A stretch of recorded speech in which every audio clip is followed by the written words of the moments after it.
So I'm going to begin by giving you all a brief history lesson of neuropsychology. So the role of a neuropsychologist early on was primarily to diagnose individuals that were reporting different cognitive problems, such as memory issues.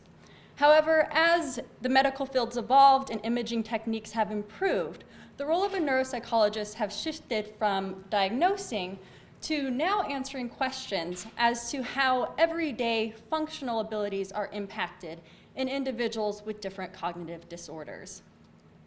And this has become a difficult problem for neuropsychologists because not all of the tests that neuropsychologists have traditionally used can really answer these questions. The typical question that a neuropsychologist might receive is, can this person make medical decisions on their own? Should this person be living on their own? Should they be driving a car? Allow me to demonstrate what a typical neuropsychologist might do in this situation. On the left side of the screen are tests that you might see. So for example, a word list might be read to test someone's memory. We might ask a person to copy this complex design to test visual spatial skills. Or we might ask someone to connect dots to test executive functioning. However, let me ask you all this. How many of you have done these tasks this past week? How many of you can answer how connecting dots relates to grocery shopping or ability to manage finances? And this is really the difficulty within our field because we have yet to clearly answer this question. So my dissertation focuses on a simulated environment.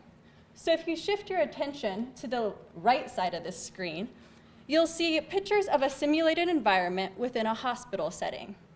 This is little modules set up to mimic the real-world environment. And my dissertation specifically focuses on how a more real-world task performed in a simulated environment is related to tasks of traditional neuropsychology, and how these are both related to self-reported functional status in individuals with different neurologic conditions. And so, although I have yet to collect all of my data and don't have results to present to you, this research is important because it's one of the first studies to address how a simulated environment can be used in assessment, as well as how we can better understand functional deficits in individuals with neurologic conditions in order to develop more effective strategies to help these people in their day-to-day lives. Thank you.